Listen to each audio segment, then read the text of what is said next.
bài các bà nhìn tặng mở nèพี่น้องnữa sáng tácของải lo bần trùng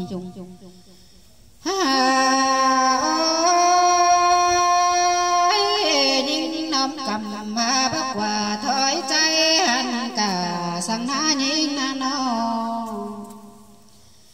bà nhìn mở niềm sơ cha sớm mơ bằng cày đờ đôi mơ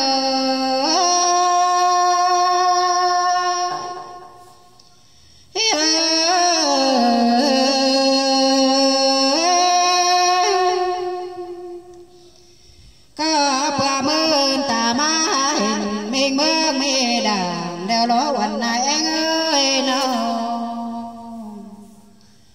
nhưng dù bạn tên ơi chẳng ép tiền lầy lêu lô hòa có những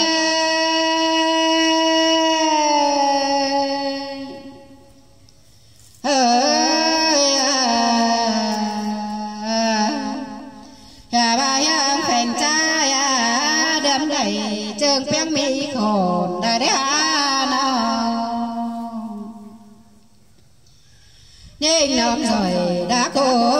nó đầy đi quần trang năm nay hè bà nhớ bờ mưa đỏ đầu bố son tay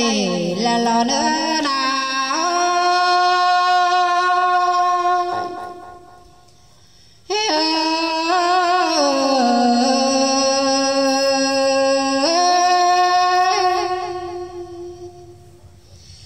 nê khăn bên mây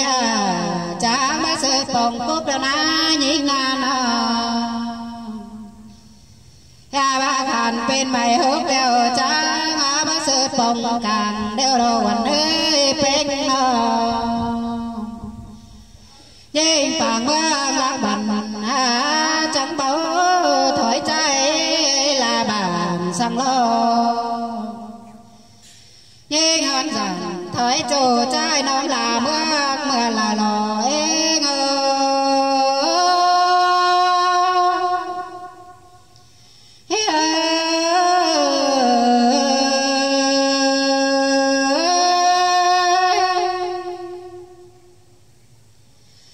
bà dù chẳng là ý nhìn lại hồi tê đô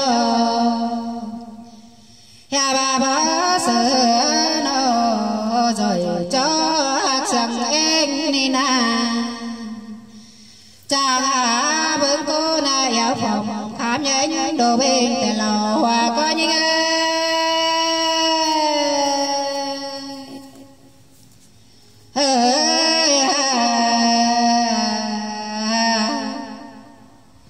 bà biết chơi bên mẹ đuôi quần pa năn na mê lại loa lại án ngớ khó tỉ tê lo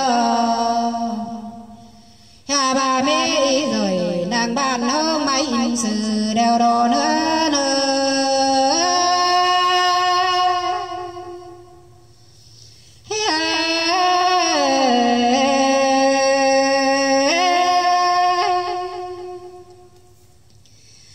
này là quá bén ơi mê là nhưng mình dỗ đố cùng trường nan na ha ba phổ chẳng hô bồn tánh là mương có mỹ tên mê lại nhưng hãy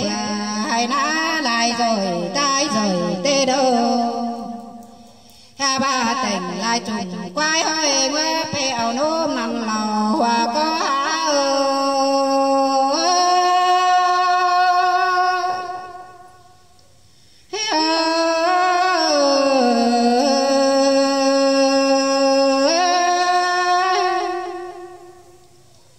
hương lại nhé ngã tấm cùng là cha trên xuống trời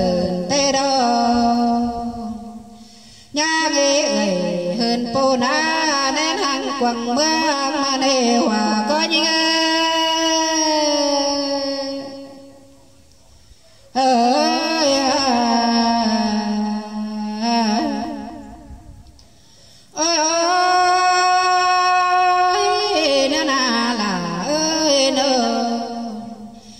bà cứ lại phun cái đừng cái đai tô thầu tê đô ha ba tình bùa nhau ha nói na nắn bắn phèn tê na ha ba mê lại nhìn đón khẩu chăn sơ nắng của tê lô ha ba sẽ đi của bạn nhé sớm mẹ đoán mình có mi na nhí nhau na có bà những ép rồi ha nô hoang nô tôi đành chấp quần su mà